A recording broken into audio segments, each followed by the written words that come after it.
This video is brought to you by Rocket Money. Hello friends, my name is JJ. So this feels like a million years ago now, but you may recall that earlier this month, someone tried to shoot Donald Trump. And in the immediate aftermath of that, everybody kept telling me that I have to make a video about assassinations, so let's give it a try. Hopefully you are still interested.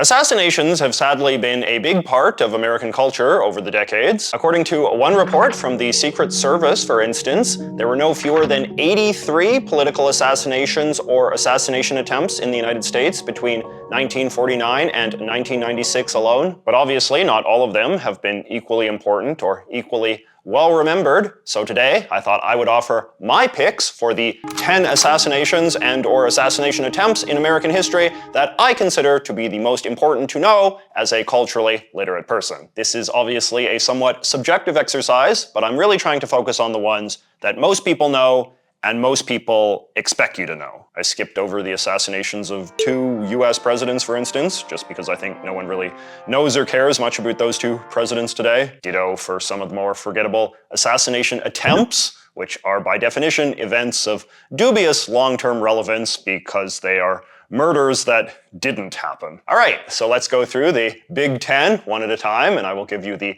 basic facts of each, including the target, the shooter, the iconic image, and the cultural legacy. We will start with the 1865 assassination of Abraham Lincoln. But first, a quick word from today's video sponsor, Rocket Money. Hello, friends. So, is there anything easier than spending money, especially in this fast-paced techno-capitalist world of ours, where buying things often entails little more than a button press, phone tap, or one-click sign-up? The problem is that these speed-of-light transactions have become so fast and easy that they can really start to pile up if you're not paying attention. Do you know how many things you're subscribed to, honestly? Do you know how many times you've used your credit card today alone? Do you ever wish that you had somebody looking over your shoulder and keeping track of your spending habits in a more responsible way than you know that you have the capacity to do? Well, luckily, Rocket Money is here to save the day. Rocket Money is an app that you link to your bank account and/or credit cards in order to provide you with detailed alerts and reports tracking your spending habits. You can set up budgets to monitor your spending by category and then get little notifications when you go over. You can get a little list of the things that you're making monthly subscription payments to and then easily cancel the ones you don't want. They even have a service to help you renegotiate some of your bills. According to this handout they gave me, Rocket Money has helped some of its users save as much as $740 a year. And if you sign up by going to rocketmoney.com/JJMcCullough or clicking in the link in the thing below, you can get started for free. So don't wait, join their over 5 million users and start saving more and spending less today by going to rocketmoney.com/JJMcCullough. Rocket Money, the money app that works for you. Rocket Money is not available outside of the United States. Abraham Lincoln is, of course, widely considered to be one of the greatest American presidents of all time. He successfully led the United States during the Civil War of 1861-1865, crushing a rebel confederacy of southern slaveholding states, and in the process ended slavery in the United States altogether.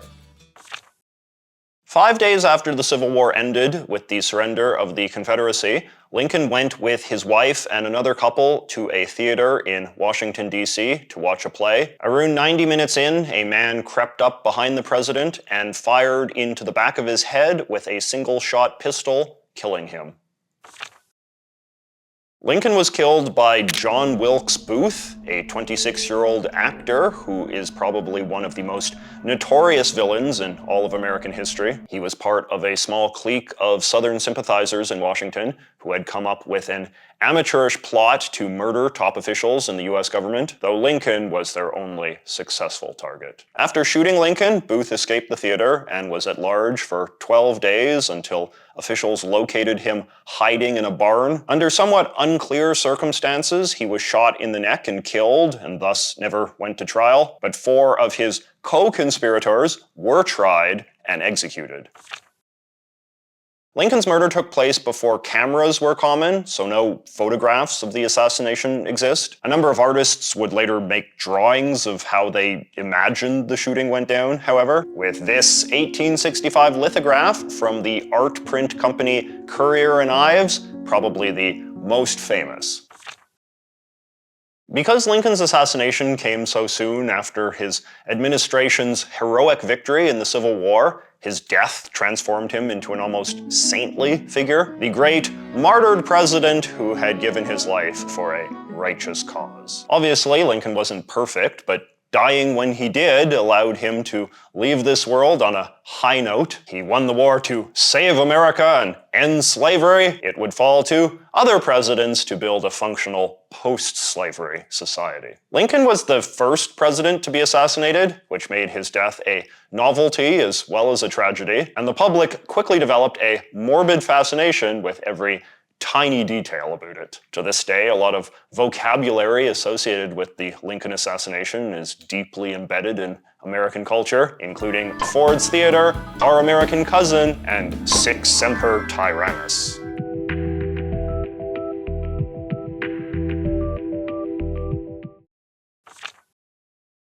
Teddy Roosevelt is considered one of the great American presidents of the early 20th century. He led a popular reformist administration and is the only 20th century president on Mount Rushmore. Roosevelt actually came to power following the assassination of the previous president, William McKinley, who is much less well remembered today. Despite the fact that Roosevelt was very popular, he made a curious decision not to run for a third term in 1908, which he immediately regretted. So in 1912, he sought to win the presidency back. Roosevelt was campaigning in Wisconsin and was about to take a short car ride from his hotel to a convention center down the street. A crowd had gathered to watch him leave, and as he stood up to wave in the backseat of a parked convertible, he was shot in the chest with a .38 revolver. However, the bullet was slowed down by a thick bundle of papers that he had in his inner coat pocket, as well as his storage case for his glasses, and thus it didn't penetrate that deep into his chest. The wound was light enough, in fact, that Roosevelt famously insisted on being driven down to the convention center anyway, where he gave his hour-long speech as scheduled, and only after that did he bother to go to the emergency room. Roosevelt was shot by a guy called John Schrank. He was a lunatic, haunted by weird visions and conspiracy theories, and had been stalking Roosevelt for weeks, planning to murder him. Because he just openly shot Roosevelt in broad daylight, Schrank was immediately arrested, but was ultimately deemed unfit to stand trial. He was instead sent to an insane asylum, where he lived the rest of his life.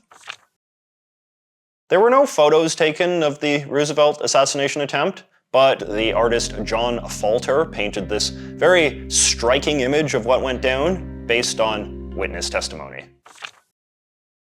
Teddy Roosevelt failed to win his desired third term and died 6 years later, the bullet never getting removed from his chest. For the remainder of the 20th century and into the 21st, Roosevelt's political legacy gradually faded from memory, and he instead became increasingly remembered as a purely cultural figure, specifically this very macho, masculine sort of guy, known for his strength and courage. And today, the story of his attempted assassination is remembered primarily through this lens, an example of how he was so tough and fearless, even being literally shot in the chest couldn't slow him down.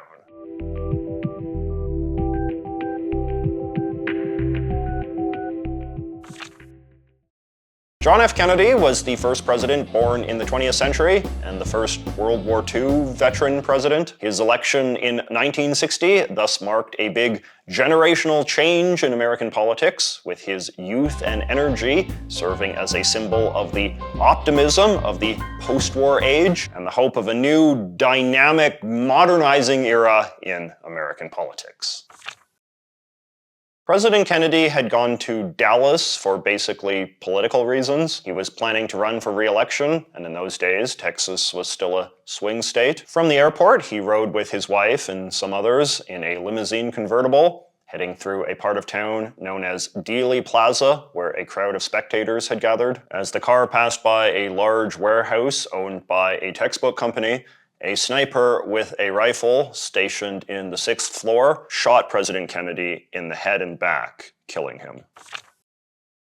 The entire Kennedy assassination was caught on camera, filmed by a guy in the crowd with a camcorder named Abraham Zapruder. The so-called Zapruder film captures the exact moment that President Kennedy is shot in the head, which even in grainy, low-res footage is still quite disturbing and gory. Seeing the final moments of such a glamorous president captured in these gritty, desaturated images only added to the gothic horror of his murder.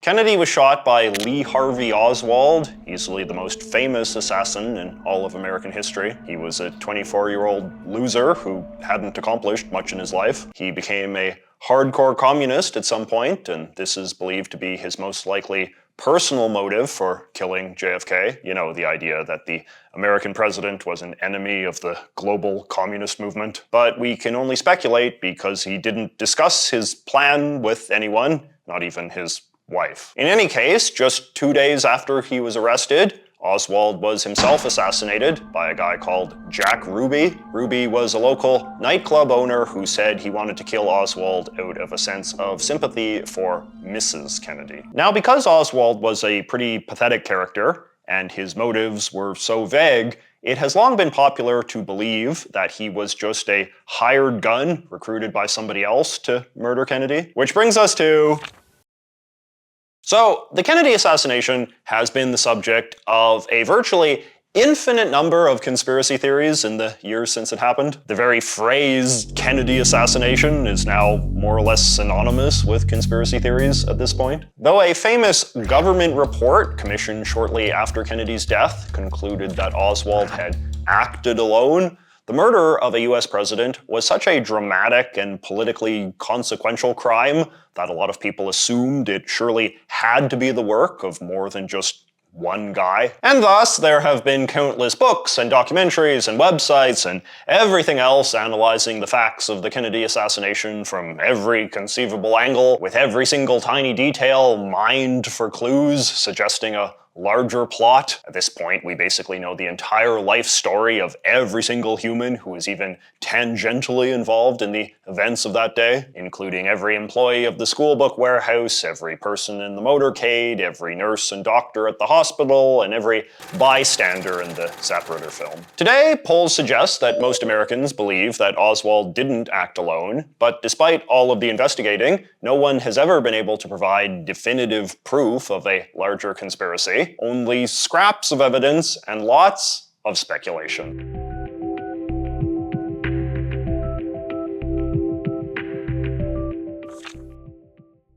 Malcolm X was a leading figure in the fight for African American equality in the 1960s, though on the more radical end of the spectrum. He was associated with Black nationalism, Black separatism, and the Black Muslim movement, all of which advocated achieving Black liberation through maximum disengagement from white America.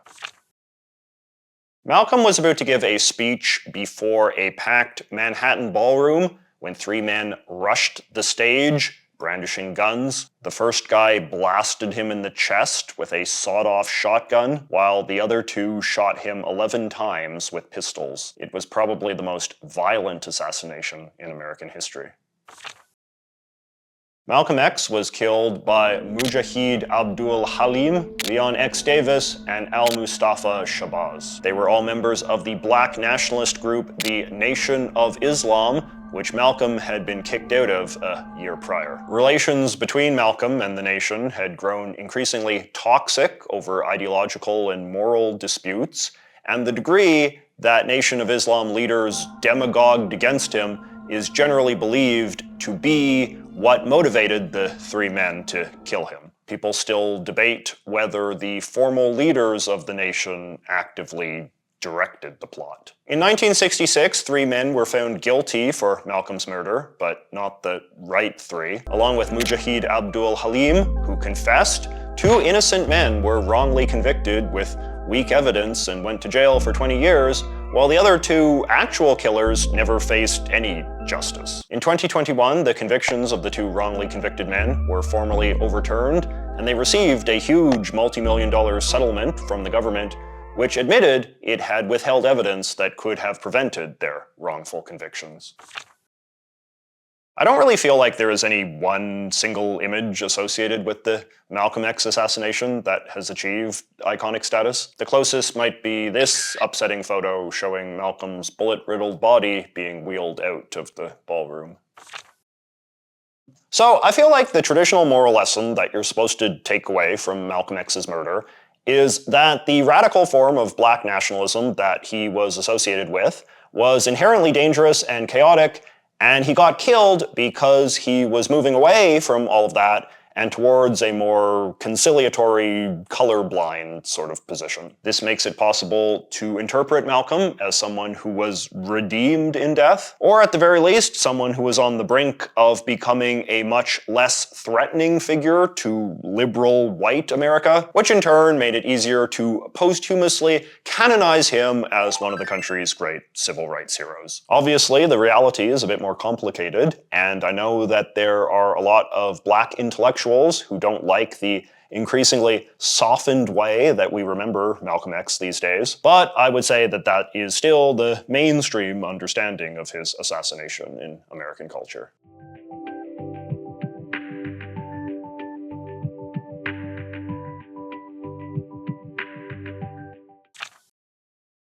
The Reverend Dr. Martin Luther King Jr. was probably the single most consequential leader in the movement for African American civil rights. In contrast to Malcolm X, he was a much more moderate and pacifistic figure who championed black integration rather than separation.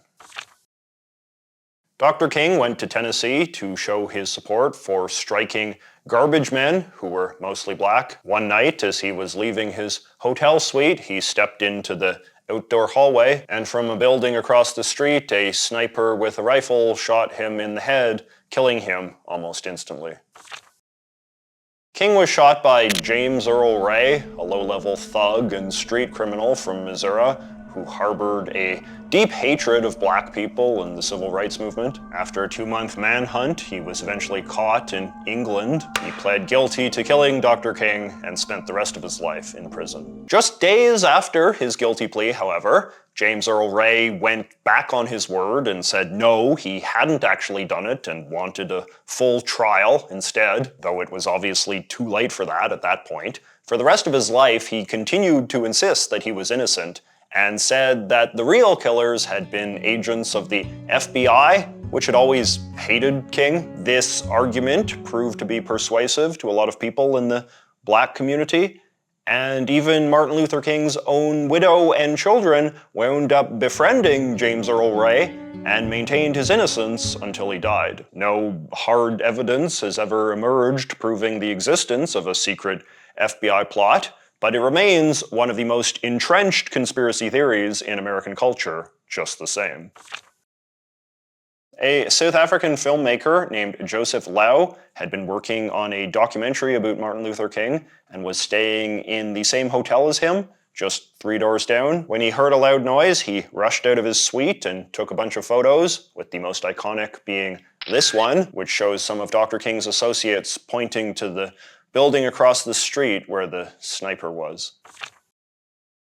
Martin Luther King's assassination made him one of the greatest martyrs of American history. He was a bit like Lincoln in that he was murdered when his powers seemed near their peak, thus robbing us of an opportunity to see how he would have managed the aftermath of the key struggle of his life, in this case, the fight against racial segregation. Would Dr. King have gotten his own holiday if he hadn't been killed? Probably not, just because the fact that he was assassinated was such an important indication of his historic importance.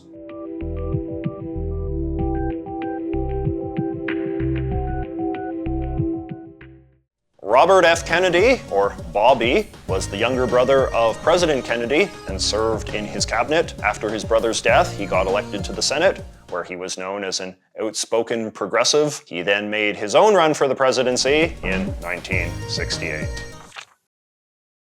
Robert Kennedy had just won California's Democratic primary and gave a victory speech in the ballroom of an LA hotel. He then walked into the hotel kitchen with a big crowd of aides and reporters to greet some of the staff. And amid the bustle, a guy lunged from a hiding spot and shot Kennedy 3 times at close range with a .22 pistol, twice in the chest and once in the head, killing him. RFK was shot by 24-year-old Sirhan, the only assassin we're talking about today who had a somewhat coherent political motive. Sirhan was a Palestinian immigrant who hated Senator Kennedy for his support of Israel. He was convicted of murder and given a life sentence with the possibility of parole, but so far all 16 of his parole applications have been denied. RFK's murder was incredibly well photographed and recorded, largely because it occurred in the middle of a huge campaign event with lots of reporters present. The most iconic photograph is a very haunting image where Bobby's body is splayed out on the floor in an almost Christ-like pose, surrounded by a huge pool of blood as a young Latino kitchen worker kneels in it beside him. YouTube tends to dislike photos of dead bodies, so you will have to look it up yourself. RFK was murdered just 2 months after Martin Luther King was shot and 5 years after his brother. These 3 murders are often grouped together as the 3 great traumatizing assassinations of the 1960s, since they represented not just the deaths of 3 famous men, but the deaths of 3 different flavors of optimistic 60s idealism. Though less famous than the conspiracy theories about JFK and MLK, there are conspiracy theories about Bobby's murder too, some of which are even believed by his son, noted presidential candidate Robert Kennedy Jr.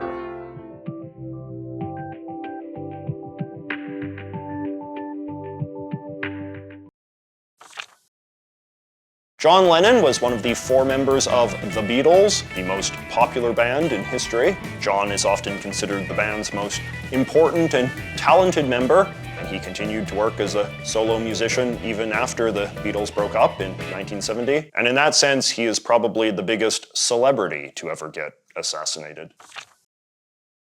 After the Beatles broke up, John emigrated from England to New York City, where he lived in a big apartment building in Manhattan. One evening, as he was returning home with his wife, a man emerged from the shadows near the front entrance of his building and shot him 4 times in the back with a .38 revolver. John was pronounced dead at the hospital. John was shot by Mark David Chapman, an eccentric and mentally disturbed 26-year-old Beatles fan, a schizophrenic who was obsessed with Lennon. He had flown all the way from his home in Hawaii just to kill him. Chapman pled guilty and was sentenced to life in prison with the possibility of parole, but his applications have also always been denied. There is no direct photo associated with the killing of John Lennon, given it happened late at night and there were no witnesses other than Lennon's wife, Yoko Ono, and 2 men working at the building. However, earlier that day, John and Yoko had done a photo shoot with the famed portrait photographer Annie Leibovitz, and this romantic picture has accordingly become a symbol of his death. John Lennon's death brought a definitive end to the era of the Beatles, eliminating once and for all any possibility that the band could ever get back together again. This then helped strengthen their legendary status, adding a new layer of poetic tragedy to a group whose story had already been defined by considerable psychodrama. John's status as the most mythologized member of the band increased, with the outpouring of sentimentality that followed his death helping solidify his standing as one of the most legendary musicians of all time. Mark David Chapman, by contrast, rather understandably, became a deeply loathed figure within Beatles culture. When I was researching this, I noticed that some John Lennon biographies refuse to even mention his name. Chapman was weirdly obsessed with the 1951 novel The Catcher in the Rye, an already controversial book, and for a time, there was a brief moral panic that its nihilistic themes could have a radicalizing effect on young people.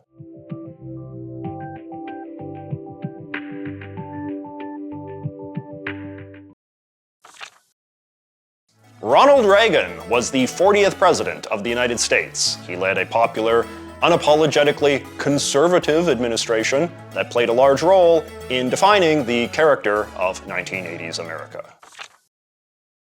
President Reagan had given a speech to a trade union gathering at a hotel in Washington, D.C. As he left the entrance of the building and approached his limo, he was shot by a man with a .22 revolver, but indirectly. The shooter missed Reagan, but one of his bullets hit the limo and ricocheted into the president's chest. It narrowly missed his heart, but was able to be surgically removed without too much trouble. Reagan fully recovered after just a few days in the hospital. The Reagan shooting was caught entirely on film by news cameras, and I feel this short clip is basically the most famous image of it. Reagan was shot by John Hinckley Jr., a mentally ill loner who lacked the capacity to distinguish fantasy from reality. The most infamous thing about him is that he was obsessed with the 1976 movie Taxi Driver, which involves Robert De Niro trying to kill a politician and attempting to rescue a 12-year-old prostitute, played by Jodie Foster. In his scrambled brain, Hinckley thought that killing Reagan would impress the real-life Jodie Foster into falling in love with him. Interestingly enough, he was also a big Beatles fan, and his depression worsened after the killing of John Lennon just a few months earlier. Hinckley was caught after the shooting and put on trial, but in 1982 was found not guilty for reasons of insanity and sent to a mental hospital for the next 30 years. This was a hugely controversial sentence and resulted in American laws surrounding the use of the insanity defense to get a lot stricter. Hinckley was released in 2022 and now has his own YouTube channel where he sings country songs.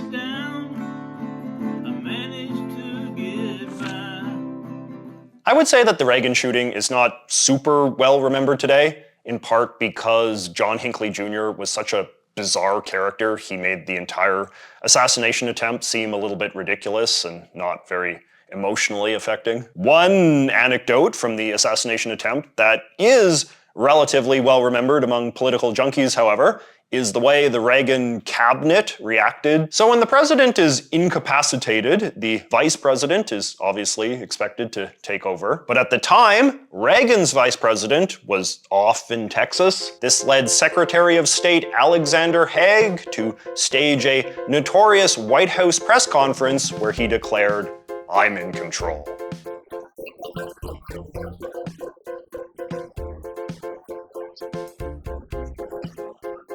It was such a vain and gratuitous thing to say. Obviously, the vice president would be back very soon, and there was no reason for anyone to be in control until then, especially someone no one had elected. This one egotistical comment hurt Secretary Haig's reputation beyond repair, and when he died in 2010, it was in the first line of all of his obituaries. Reagan's attempted assassination also provoked something that feels very quaint today, namely bipartisan gun control legislation. The so-called Brady Bill introduced the system of federal background checks for gun sales that are still part of American law to this day. It was named after Reagan's press secretary, Jim Brady, who also got shot during Hinckley's assault, but was much more severely injured. Which brings us to the present day and the attempted assassination of former President Trump on July 13th, 2024. There have been other assassination attempts on other prominent Americans since Reagan,